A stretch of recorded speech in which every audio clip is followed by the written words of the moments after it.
Welcome to Lifestyle Med with Dr. Jade. Health, it's a lifestyle. Hey everybody! So excited. We are back for week 3. So everybody should be caught up. This is our Mentorship Monday, week 3. Jamisa is my Yeah. mentee. She is a third-year medical student, and I'm a family medicine physician. I'm one of her mentors, and I'm always looking to mentor young women of color especially, but anybody who is looking to just a go-getter and trying to go forward in their profession of their desire and of their dreams. I love dreamers and go-getters. So I'm all about encouraging people like that. And so one was microaggressions and being Black in medicine. Last we talked about resiliency and overcoming challenges in medicine. Yes, it was a really good discussion. Also in my timeline and on my YouTube channel, I put that one up today. So week 3, Jabisa, lead the way.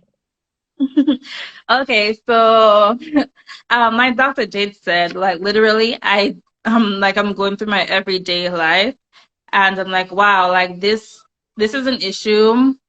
Dr. Jade, let's talk about this. So I think it was like around Valentine's Day, and I was like, Dr. Jade, I look at your family and your life, and it's so inspiring, and I'm like, how did you find time for romance in med school? So I really wanted to hear more about that. Yeah. So a little background on me and my family is that I didn't start off medical school married. I found my husband, or I met my husband, and we'll talk a little bit more about how that came about. But I met him my third year of medical school. And actually, sorry, second year of medical school. I met him my second year of medical school, and then we got married my third year of medical school. And Wow. it has been amazing. He's incredible, and we can talk more about that journey. But as far as finding time, uh, you have time. Like you literally have time for anything you want to do.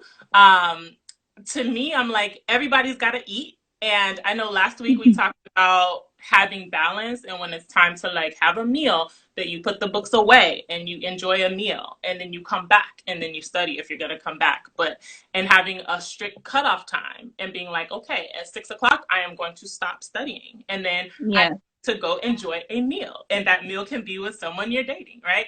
So you do have the time. And then also doing things that you typically would do. So like when I would go walk my dog, in the park that was by my house, my husband, or he was, we were dating at the time, he would join me and just walk in the park with me and be like, okay, you're already going to be walking your dog in the park. I will do that with you. And then I can drop you back off at the library, or he would come to the library and be like, hey, I have food for you.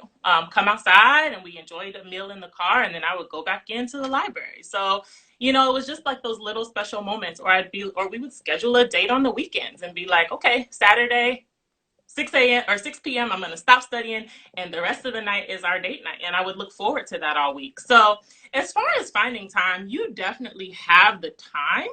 And it also helps you with the balance that is healthy balance when it comes to taking breaks. Right person won't be a distraction. Right, because like I have a lot of uncles. Like one of my uncles was like, "No, no, you need to focus on your books right now. Yeah. Boys will come after." And I'm like, uncle, I'm not I'm not 16 anymore. You can tell that to a 16-year-old. Yeah. But this journey for medicine is long, and I feel like med school is hectic. Residency is going to be hectic. Being an attendant is going to be hectic. It's always going to be hectic, right? Yeah. Absolutely.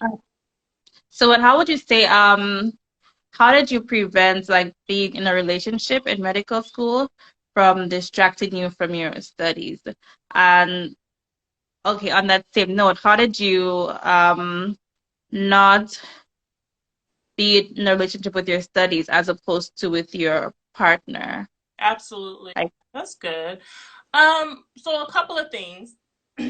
The right person will complement your journey, will help you have balance, will not be a distraction, will be a delight in your life, regardless of what profession you're going to go into.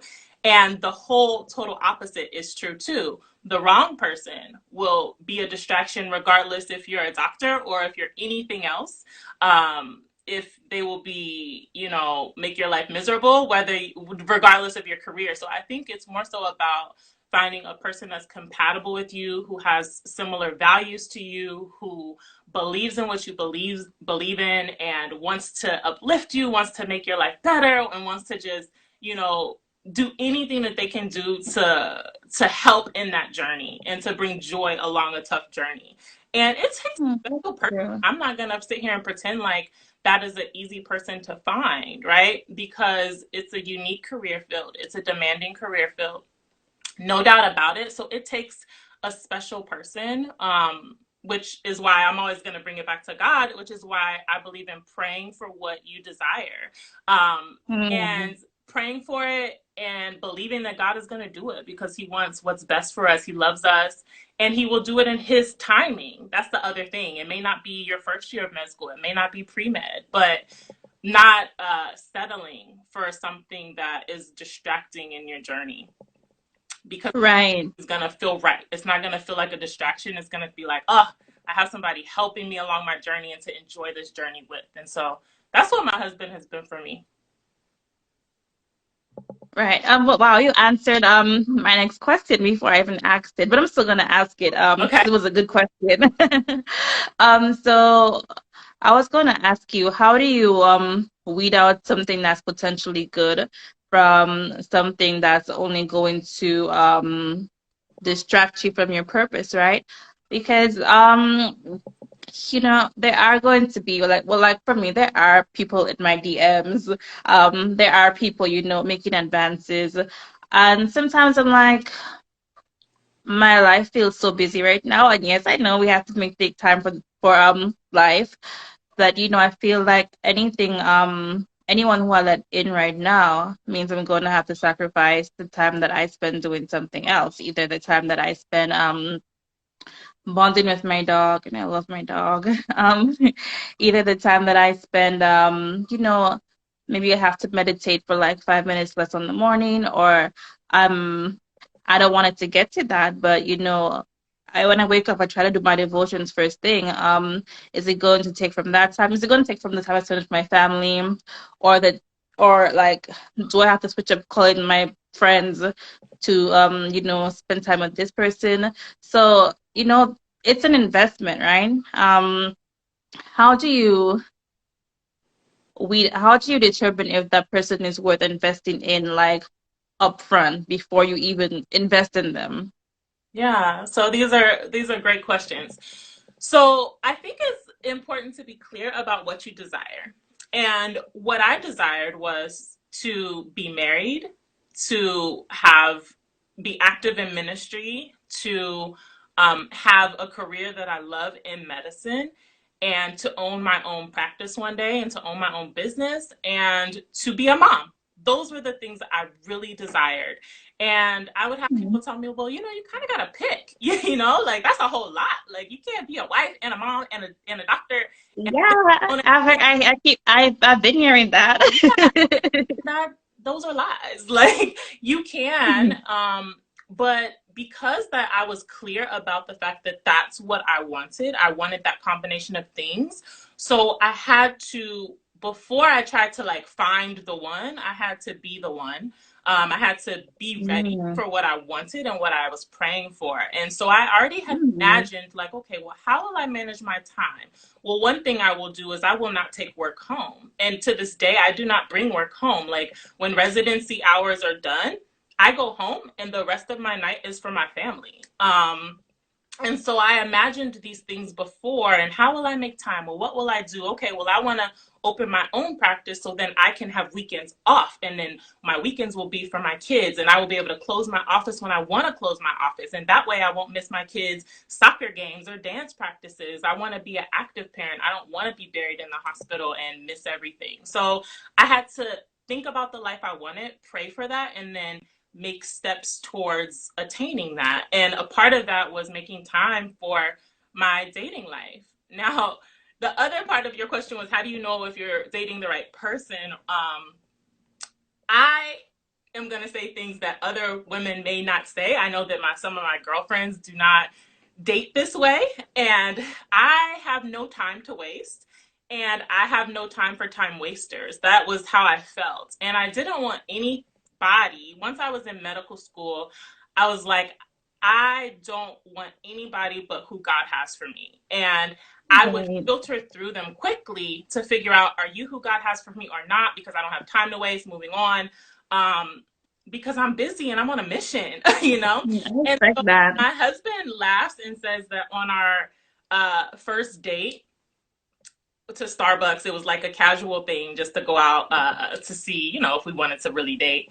And he says that I asked him like 50 questions. And I think I did ask him like 50 questions, but I was just like, you know, how old are you? Where are you from? Do you have kids? Do you want kids? Or have you been married? Do you want to be married? Like, I have no time to waste. And if you I get straight to the point. just like, let's not waste each other's time. Where I have had many other friends be like, well, I don't want to ask him this because what if it scares him off? And I'm like, girl, you are going to scare off the person who's not meant for you. That's the point. Like, why waste 6 months to a year and then figure out, oh, I he don't like want that. kids. Oh, he doesn't want to be married. Oh, he just wants me to be his lifetime girlfriend. Like, we could filter through this right up front.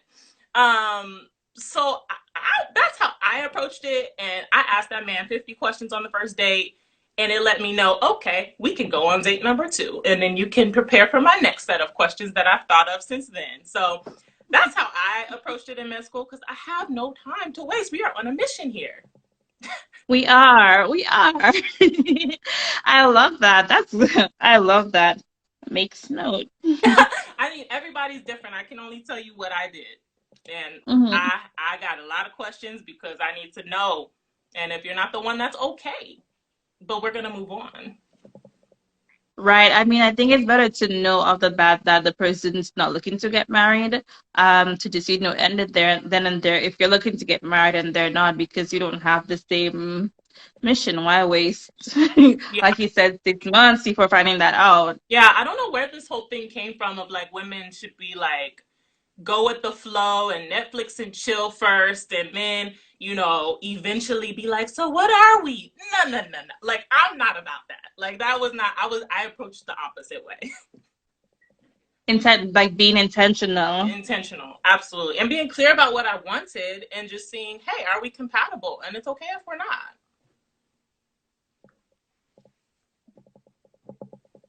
And I love the point you made about like making steps towards attaining what you want. And like being the one before you find the one. Yeah. That's true. And that's a good point because like if you're not willing to make time to date, then like what's gonna happen like when you actually find someone?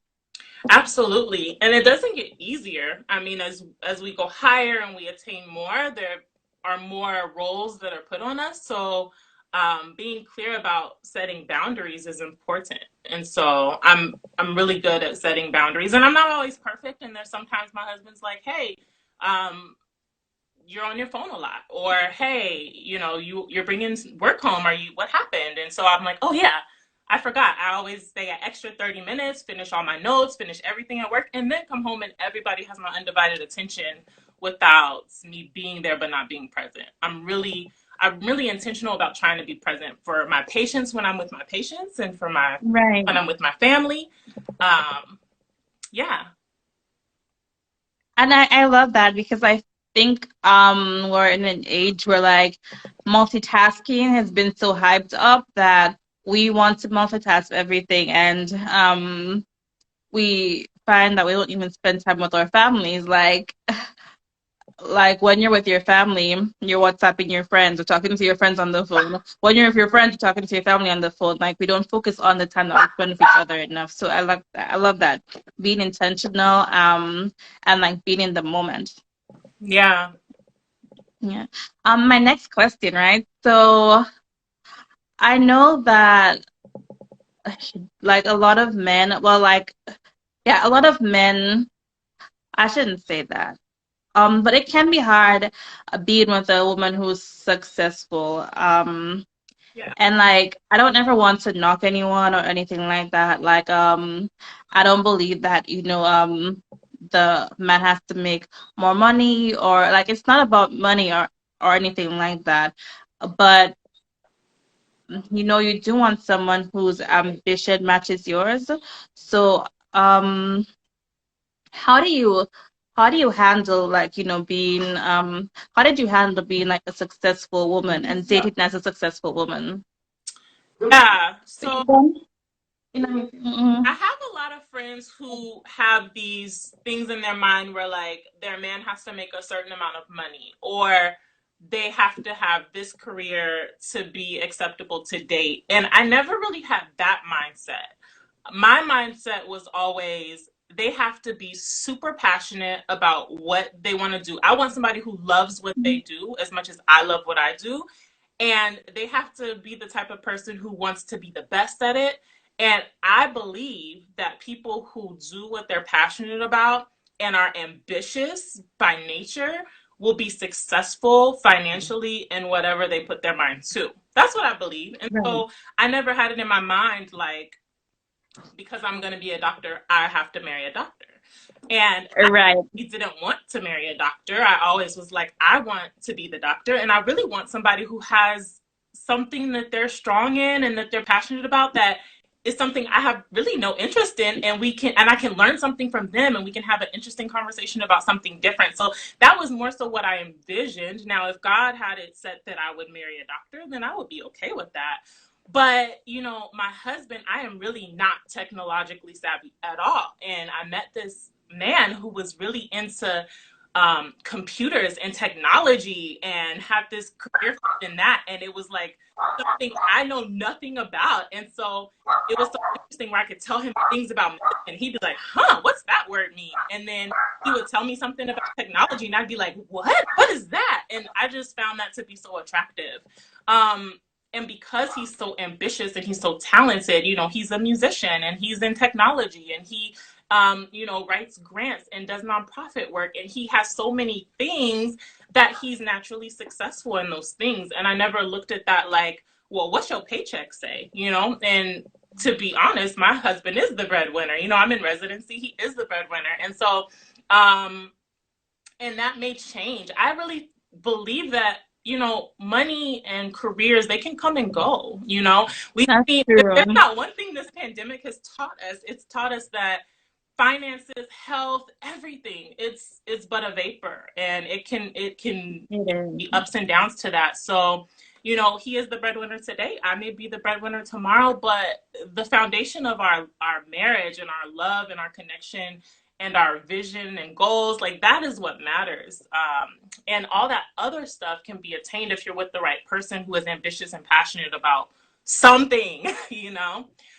Right. Yeah, so I don't really look at that. I'm always attracted to somebody who's like, I love to do this, and this is why I love to do it, because that's how I am about medicine. It just happens to be medicine for me. Right. Is the ambition and the passion. Because like the world makes it seem like when you step into the medical field, when you step into this arena, that your dating pool just shrunk all the way down. Like, oh, you're in medical school, you need to marry like a lawyer or a doctor or something. And I love that. I love that you just find someone who's passionate about life and passionate about being with you, and that's more than enough. I'm not saying they're on the couch doing nothing, but they're passionate about you. But I think you know what I mean, though. Like, yeah, you get what I'm saying. But 100%, I I get what you're think saying. I do agree that your dating pool may shrink, just because when you're a person of purpose, that in itself shrinks your dating pool, because there are far more people who are not people of purpose, right?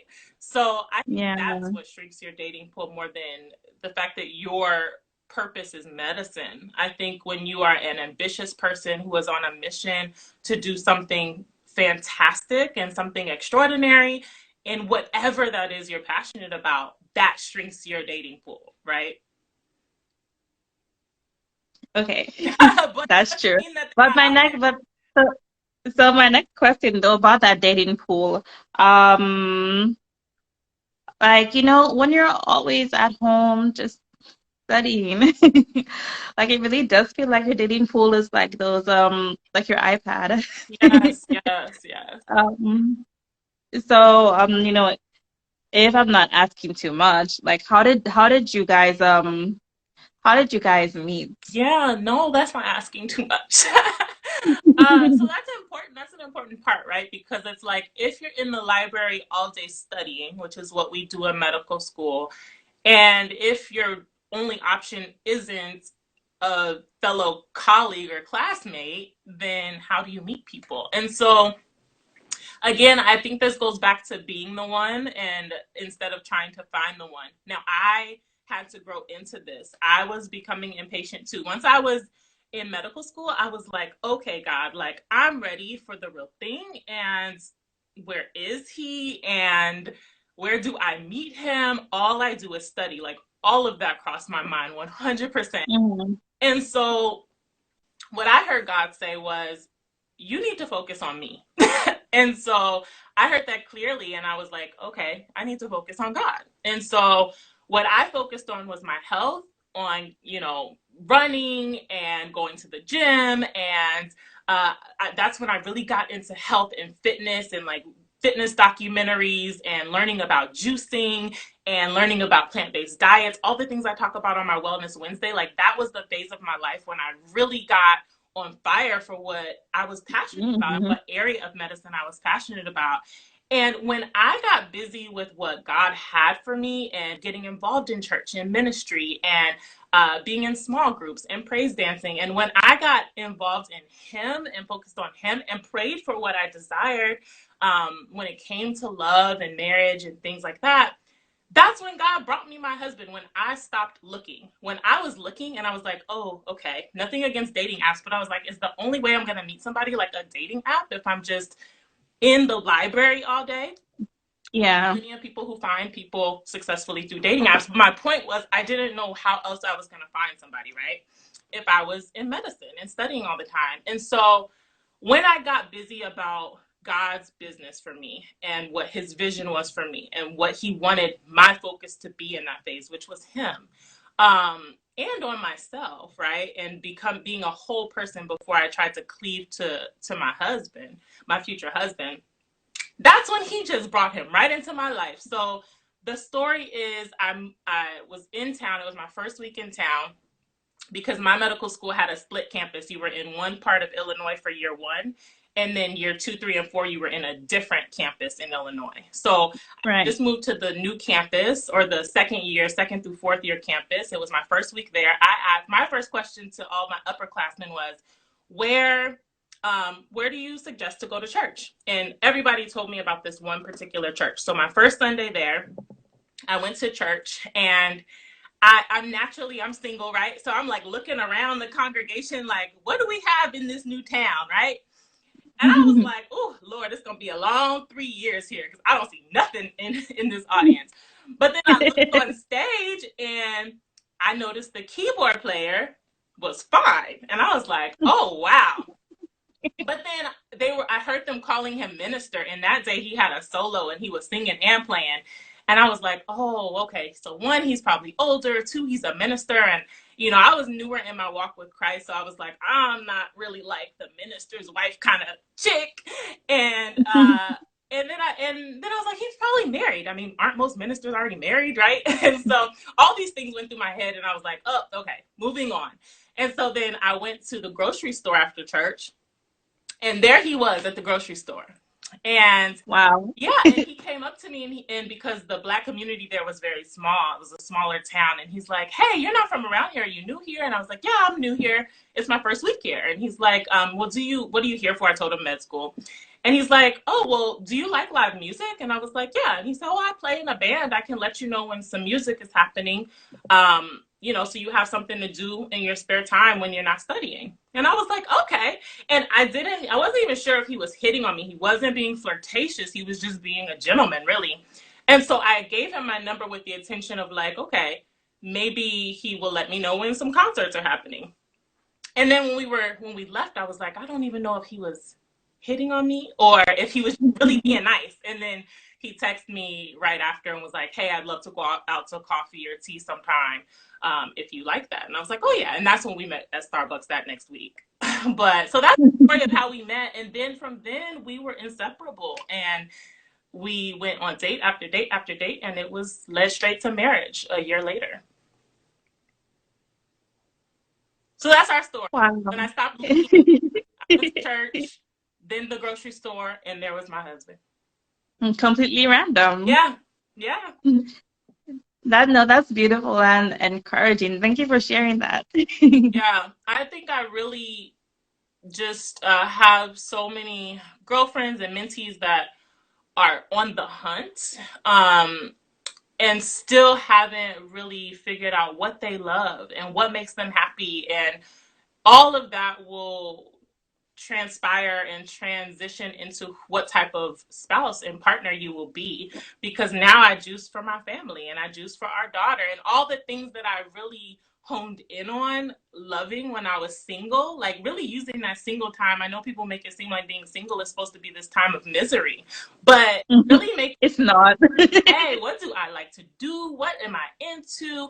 Oh, I want to do pottery. I remember I got really into painting. I started an online painting business, and I would like Oh. artwork, and I would go out by the lake and I would paint like I was Picasso part-time. Okay. Like I had all these things, and like now I paint with my daughter. So it's just those things became a foundation of who I was for the family I wanted, and that's attractive to your partner too, when you have your own stuff you're Your own thing. into the relationship. If you're just like Yeah, I am and I'm desperate for a man, that's not an attractive foundation for someone else for a healthy relationship, right?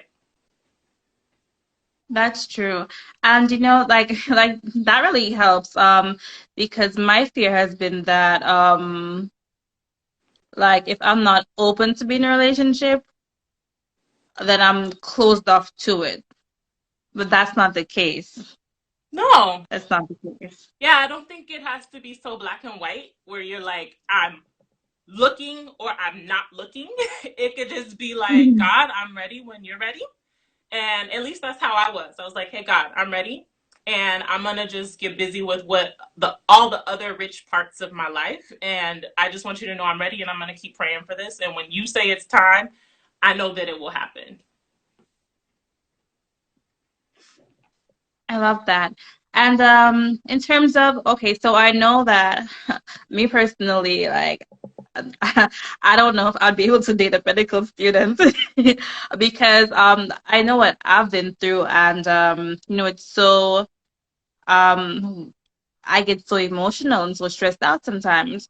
In terms of like having a partner during those stressful times when you're taking exams, when you're worrying about if you get into a residency, how was your how was your husband able to support you through that? He was, that's how I knew he was my husband, because he made everything better. I thought that things were pretty, I thought I had it pretty okay as far as my stress management and things like that before I met him. Although now I know I really didn't. I was pretty unbalanced. But for example, I didn't realize how much I would skip lunch and just study right through it, and how much I would skip meals until he would check on me and be like, hey, did you eat today? And I'd be like, no, I'm studying. And he'd be like, oh, okay, well, just want you to know I left you some food down in the lobby. And I'm like, you did? And then I'd go down Oh, the lobby, and the security guard would be like, hey, some guy left you this, little things like that, where it's like, wow, okay. Or where, like you were saying about your prayer time and wondering like, will I have to sacrifice that? Having a partner who would be like, hey, I've called my mom over and we're going to all pray for you. And I'm like, what? All these people are here to pray for me? Like, that's I don't amazing. have That's really by amazing. myself. So it almost every aspect, I don't, not almost every aspect of my life that I was doing by myself because I had to, right? Or that was the phase I was in.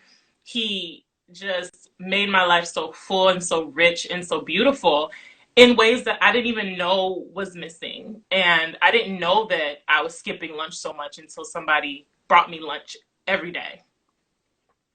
Wow. Yeah. Wow. So my last question for you. So like on that note, right? I know that like the field of medicine is a very selfish field. It can be very selfish because the stakes are so high. There's so much investment. There's really like little spare time.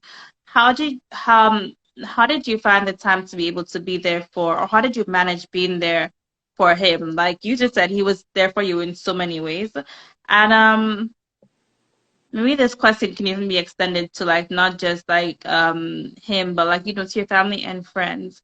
Like how do you be there for them as much as they are there for you? Hmm. Yeah, I think each type of relationship will look different. So I don't think I could lump this in the same category with how I showed up for my husband in our dating life and how I showed up for my friends and how I showed up for my family. I think those are all different roles that will look different. So, but to answer the questions first about my husband, who was at that time my boyfriend, or we were courting or whatever. Mhm. I would show up for him and we would show up for each other because, first of all, we're both competitive and we had this thing where we would try to outlove each other. And so still do that to this day. I think that's, a beautiful thing about a healthy relationship. He would bring me lunch and then I'd be like, huh, okay, well, what can I do for him? And then I would pay attention to things that just made him smile. And he really is like a words of affirmation type of person. And so I would leave him little notes or I would leave him a lunch in the fridge and I'd say, hey, I'd text him and be like, hey, go check the fridge. And it would have like a love letter attached to the top of it. And I knew just that type of thing would really mean a lot to him. So I think it was just that reciprocity where we would continue to just do little things that don't have to require a lot of time. I mean, Mhm. it didn't take a lot of time for me to write a little letter that says, hey, you're the best. I love you so much, da da da. And leave that on his food or leave that on his car dashboard, so then when he got in, Aw, like little things like that don't have to take away time from your med school studies, but can go that's a long true. way in making somebody know that they are loved and appreciated. That's true. Okay, my last question. At what at what point did you figure out your like each other's love languages? Oh, that's good. I'm a big reader and I had already read about the love languages. And so once we were kind of more serious, I just printed it out and brought it to one of our date nights at his house. And I was like, have you heard of the five love languages? And he's like, no. And I was like, well, let's do this. It's like a little quiz. And I made it sound like it was fun. And he is sweet. So he, pretended like it's not cool to him too.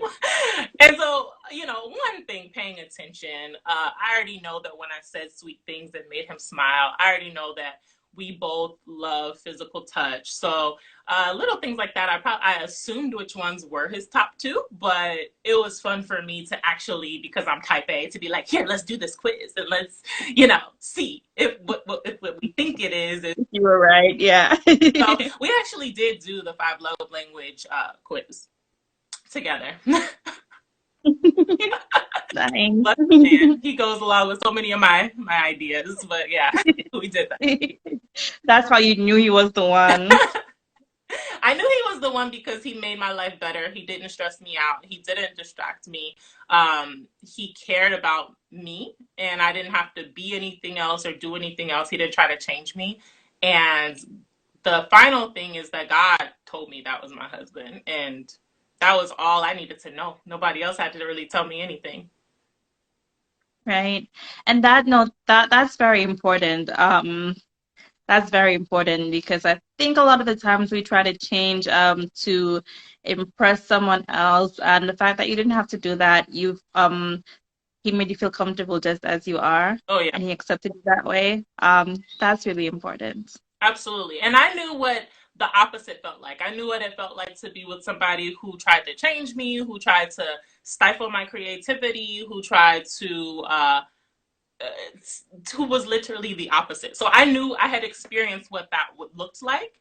And I knew that I would never settle again and I would never, I would rather be single for a lifetime than to be with the wrong person or to settle for the wrong person. And so once I had the whole opposite experience, I knew that was the type of person I wanted, and then God confirmed like that is your husband. And so then I was good to go from there. But yeah, not settling. I think if I could, I know we like to wrap up with some pearls. And so Yeah. I'm going to kind of wrap up with my 5 pearls I thought of for this topic. So the first one is know your worth. I think in my experience with working with young women and friends and mentees and all these things, women are much more willing to bend and change or try to change the person or try to be like, well, he doesn't like me talking loud, or he doesn't like me dancing, or he doesn't like if I post the two of us, or all these little things. But